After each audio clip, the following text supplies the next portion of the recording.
In today's video, I'm going to teach you how to add new vendors in QuickBooks Online, a process that will make managing your business expenses much simpler and more organized. Let's dive straight into it so that in just 5 minutes, you'll be set up and ready to streamline your vendor management. First things first, you'll need to sign in. Head over to your web browser and navigate to the QuickBooks Online login page. Once you're there, you'll see the sign in button. Click on it and make sure you select QuickBooks Online if prompted. This step ensures you're logging into the correct service for managing your business finances. Next, it's time to input your credentials. Type in your username and password carefully, and then click Continue to gain access to your QuickBooks Online dashboard. It's crucial to ensure that you input the correct credentials to avoid any login issues. Once you've successfully logged in, make your way to the Expenses tab located in the navigation menu on the left-hand side. Click this tab to reveal a list of options that relate to managing your business expenses. This area will become your go-to spot for handling all your expense-related tasks. From there, go ahead and click on Vendors.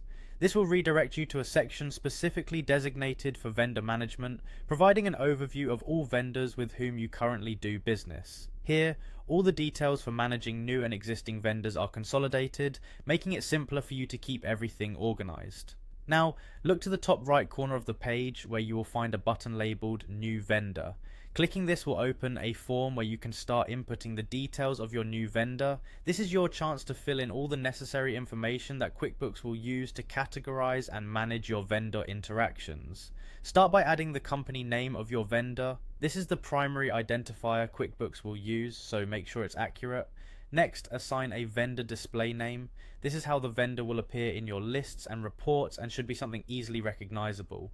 After you've entered these, it's time to input the personal details of your contact at this vendor. Add the first name, middle name, and last name of your vendor contact. It's important to be precise to ensure accurate communication and record keeping. Don't forget to fill in the email field. Enter a valid email address to enable smooth and efficient communication.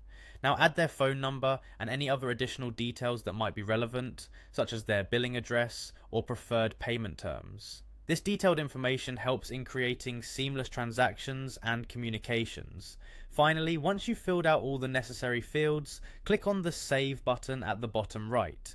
This action will confirm and store your new vendor's details in QuickBooks. At this point, you're set up to start recording transactions and managing your vendor relationships effectively. And that's it, you're done. Adding a new vendor in QuickBooks Online is as easy as that. Remember, staying organized with your vendor information will help you maintain a smooth running business. Thanks for watching, and be sure to check out our other videos for more tips on getting the most out of QuickBooks.